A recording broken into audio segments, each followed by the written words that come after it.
Welcome back to Philippine Stories Deep Dive channel. Today we're going to take a look at the Philippine party list system. Okay. It was originally designed to give a voice to marginalized groups that might otherwise get overlooked in elections. Right. Yeah, the idea is enshrined in the 1987 Constitution, and it's more specifically defined by Republic Act, No. 7941.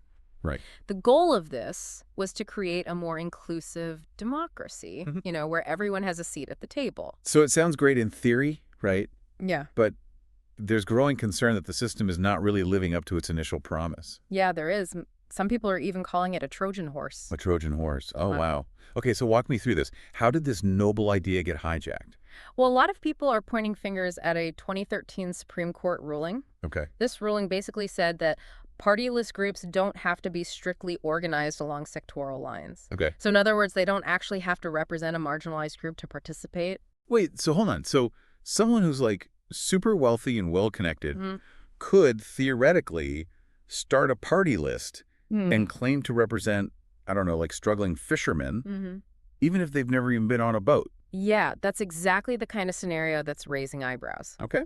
And it's not just a hypothetical. There's a watchdog group called Kontra Daya, Right. and they analyzed the 156 party list groups that are running in the 2025 elections. And what did they find?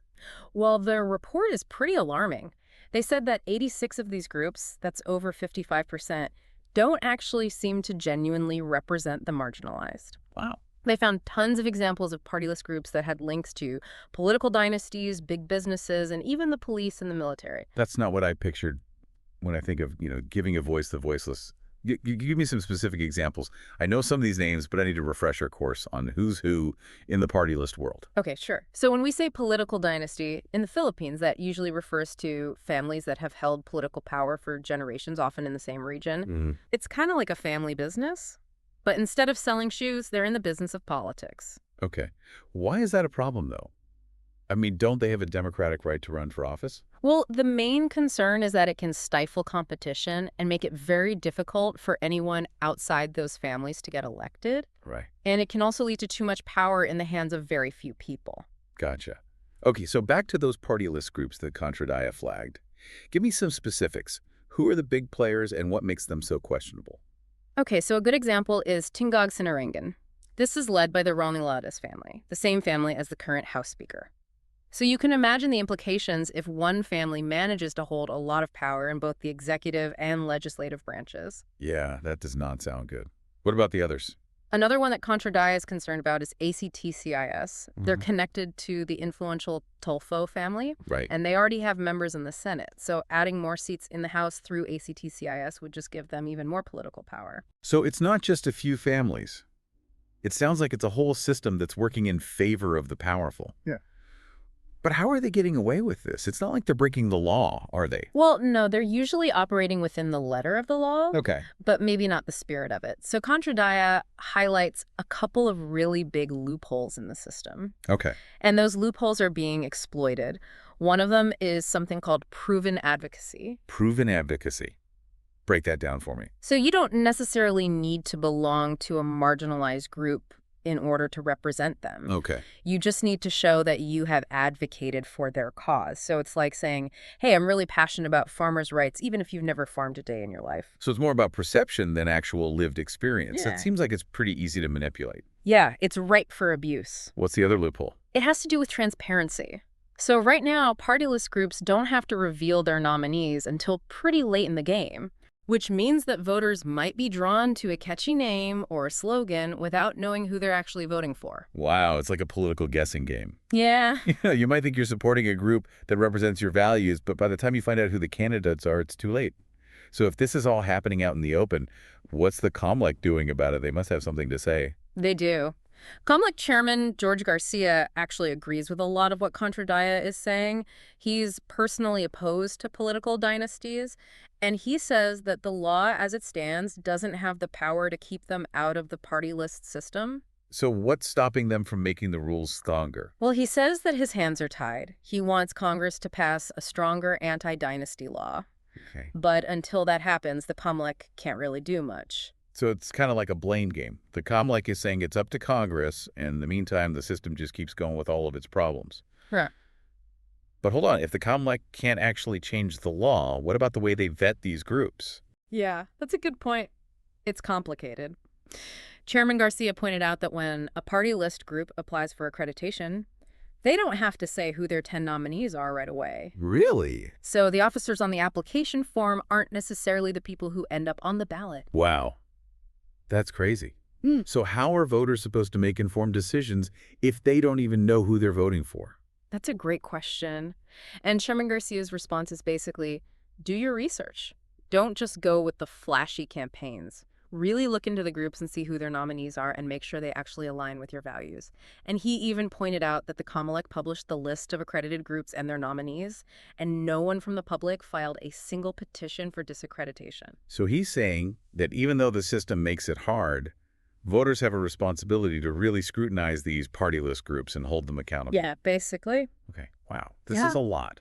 So we've got a system that's designed to help the marginalized, but it's being taken advantage of by the powerful. So where do we go from here?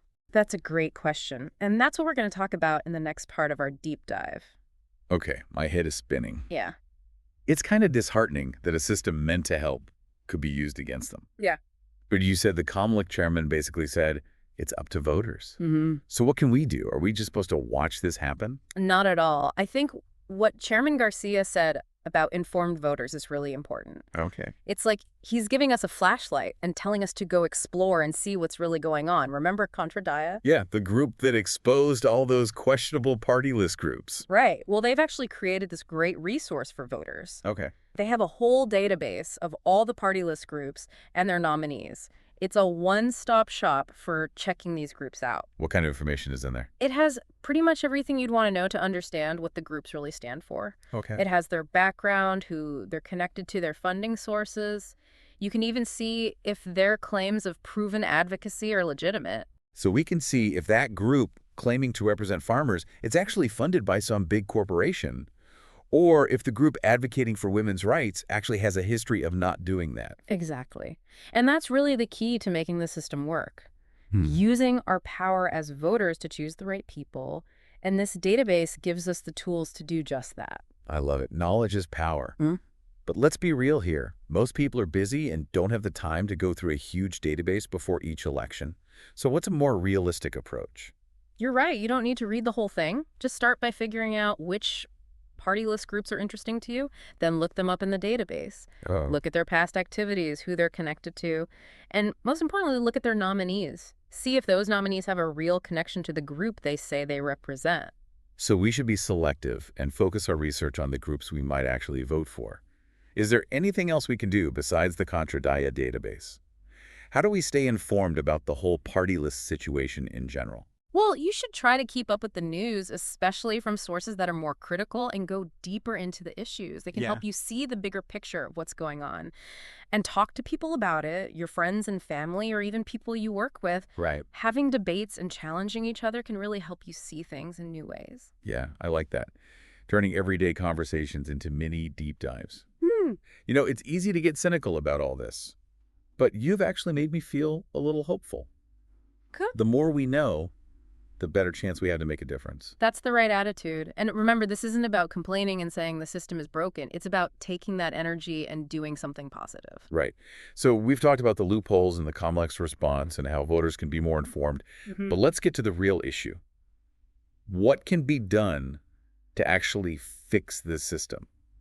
Is it even possible to make it work the way it was intended to? That's the big question. And it's a question a lot of people are talking about. But I think it's good to remember that the system itself isn't bad. It's the loopholes and how people are taking advantage of them that's the problem. All right, so let's talk solutions. We've gone over all the problems with the party list system, but what can we actually do to fix it? Well, that's the question everyone's asking, isn't it? And it causes a lot of debate. But, I think the first thing to remember is that the system itself isn't necessarily a bad idea. Okay. It's the loopholes and how they're being taken advantage of that are causing all the problems. Yeah, it's like we talked about before. Right. It's like a car with a busted engine. We don't need to get a new car. We Yeah. just need to, fix the engine. Where do we even start with that?